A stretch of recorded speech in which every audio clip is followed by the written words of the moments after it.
Hi everyone, in this video we will be controlling a stepper motor using an ESP32 and an A4988 stepper motor driver.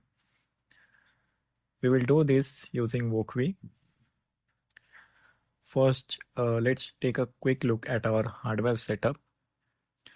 Here we have an ESP32 microcontroller.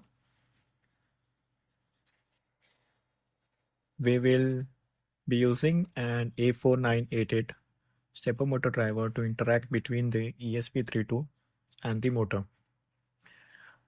This driver controls the stepper motor by sending electrical pulses to it.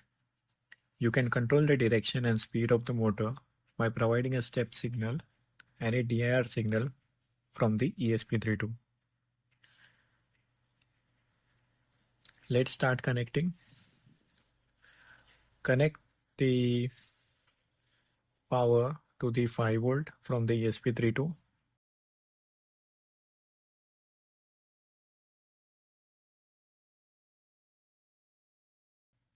Ground to ground.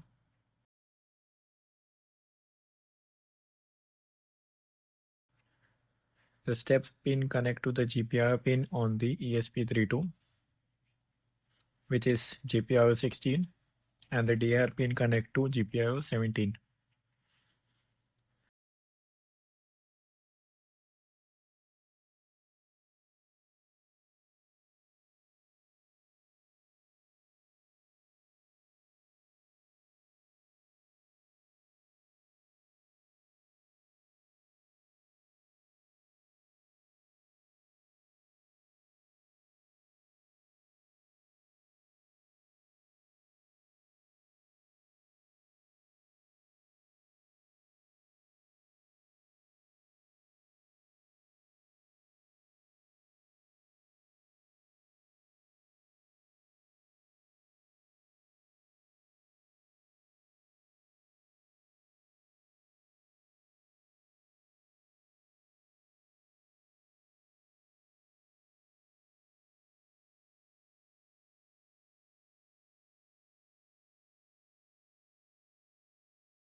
Let me walk you through the code. The step pin and the DIR pin will be connected to the GPIO pins of the ESP32.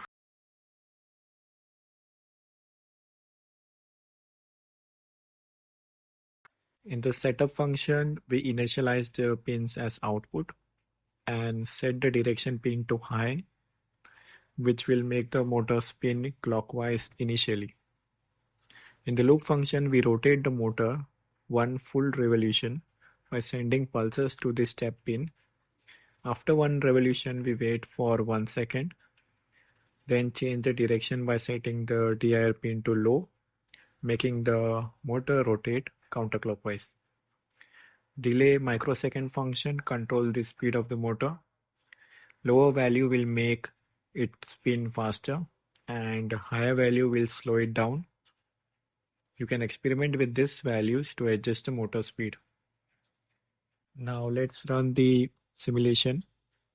I will click on the start and you can see the stepper motor begins spinning in one direction. Then after a second, it reverses direction. This is exactly what we expected. You can change the steps per revolution variable in the code if your motor has a different number of steps per revolution. So that how you can control a stepper motor with an ESP32 and the driver in Wokwi. It's a simple yet powerful way to get started with motor control using an affordable microcontroller. Thanks for watching. I will see you in the next video.